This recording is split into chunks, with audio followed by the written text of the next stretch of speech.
Whispering Woods, A Tale of Terror. Chapter 1. The Call of the Unknown. Nestled deep within the Pacific Northwest, where the Cascade Mountains rise majestically and the fog weaves its ethereal tapestry, lies a forest known as the Whispering Woods.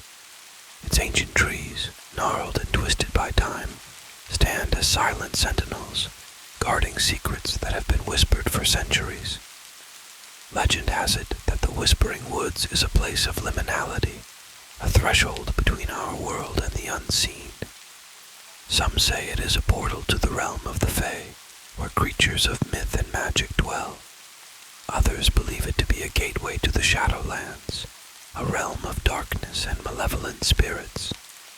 For generations, the Whispering Woods has been a place of both fascination and fear. Local villagers speak of it in hushed tones, recounting tales of lost souls and strange apparitions. Yet, some are drawn to its dark embrace, lured by the promise of adventure or the thrill of the unknown. Chapter 2. Into the Mist. On a crisp autumn morning, a group of 4 hikers set out to explore the Whispering Woods. There was Daniel, the fearless leader, always seeking new challenges. Emily, the inquisitive botanist, eager to discover the forest's hidden flora. Michael, the skeptical photographer, determined to capture the beauty and mystery of the place. And Sarah, the cautious historian, drawn to the forest's ancient legends. As they entered the forest, the air grew heavy with moisture, and the sunlight began to filter through the dense canopy, casting dappled shadows on the forest floor. The only sounds were the crunch of leaves underfoot and the occasional chirping of birds.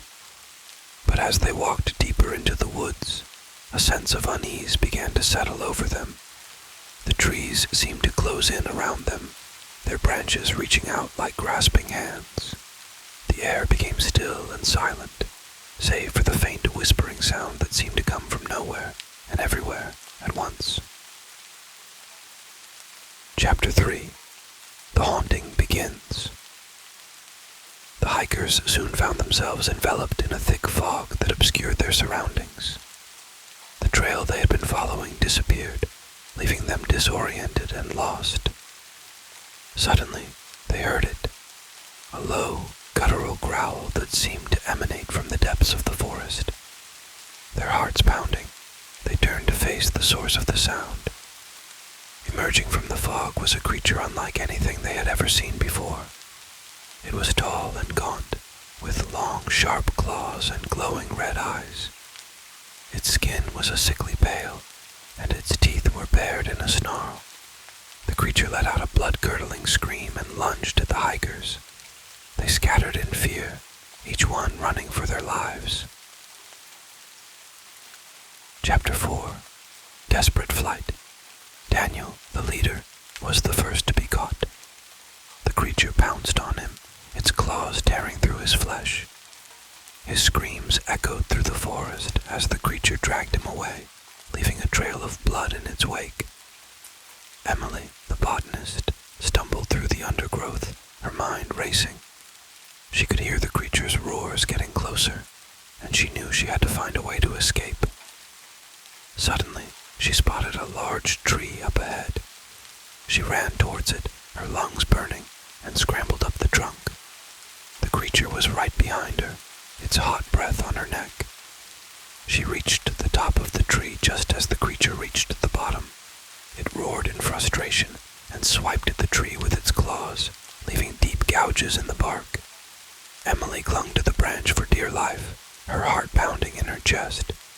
She knew that if she fell, the creature would be on her in an instant. Chapter 5. A Glimmer of Hope. Michael, the photographer, had managed to escape the creature's initial attack. He ran as fast as he could, his camera bouncing around his neck. He could hear the creature's roars behind him, and he knew he was running out of time. He had to find a place to hide, somewhere the creature wouldn't find him. He spotted a small cave up ahead and ducked inside. He held his breath, hoping the creature wouldn't find him. He heard the creature's roars getting closer, and then it stopped. He could hear it sniffing around the entrance to the cave. Michael closed his eyes and prayed that the creature would go away. After a few agonizing minutes, he heard the creature's roars recede into the